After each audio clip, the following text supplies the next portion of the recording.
साथ ये स्वाभाविक है, ऐतिहासिक बजट पर हम चर्चा कर रहे हैं। हम एक दो बिंदु पर चर्चा करेंगे। आदरणीय भूपेंद्र जी विशेष तौर पर पार्टी के तरफ से और हमारे नेता के तौर पर यहाँ पर आए हैं। हम जरूर उनसे आग्रह करेंगे कि विस्तार से इन चीजों को रखेंगे, लेकिन मैं सिर्फ याद दिलाना चाहता हूँ साथी, याद कीजिए जब जब इस देश में एनडीए की सरकार रही है, चाहे वो सरदे अटल बिहारी वाजपेयी की सरकार हो, आप याद कीजिए तब भी बिहार को विशेष पैकेज के तौर पर पैसा उपलब्ध कराया गया। जब आदरणीय प्रधानमंत्री नरेंद्र मोदी जी देश के प्रधानमंत्री बने तब भी 1,25,000 करोड़ रुपया डायरेक्ट और बाद में 65,000 करोड़ रुपया अलग से देने का काम किया गया, तब भी पैकेज के तौर पर देने का काम किया गया। और आज भी 2024-25 का बजट हो या 25-26 का बजट हो, जैसा कि विजय जी ने आपको बताया, कई स्तर पर हम जिसमें पीछे छूट गए थे, चाहे वो एयरपोर्ट का सेक्टर हो, चाहे वो एक्सप्रेसवे हो, इन जो सेक्टर्स में हम छूट गए थे उसको जोड़ने का काम किया। और ये कई लोग कहते हैं, कई लोग चर्चा में कहते हैं विशेष तौर पर किसी ने राशि हमें उपलब्ध नहीं कराया।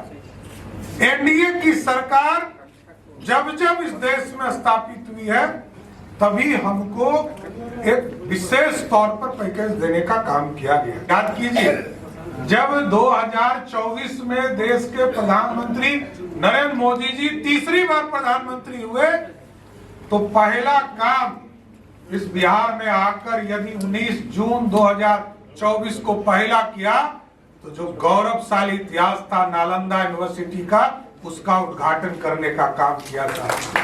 और साथ ही साथ उसी खंडर को जिसको कि आतंकियों के द्वारा, मुगलों के द्वारा इस देश में खंडर बनाने का काम किया गया, 90 लाख किताबें जलाने का काम किया गया, उस खंडर को भी राष्ट्रीय धरोहर और राष्ट्रीय कॉरिडोर बनाने की घोषणा देश के यशस्वी प्रधानमंत्री नरेंद्र मोदी ने किया। को पहुंचाने का काम किया गया, एक एक चीजों को पहुंचाने का काम किया गया।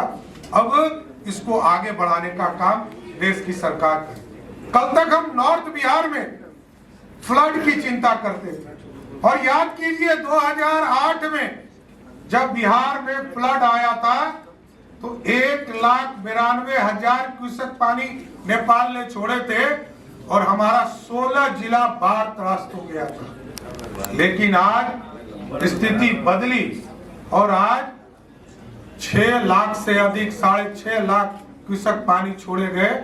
इसके बावजूद भी बिहार में मात्र 11 पंचायत में ही बाढ़ आया।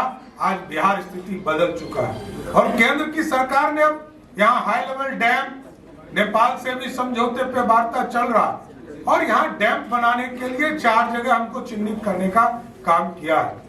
और इसके साथ साथ अब हम इरिगेशन पे काम कर रहे हैं।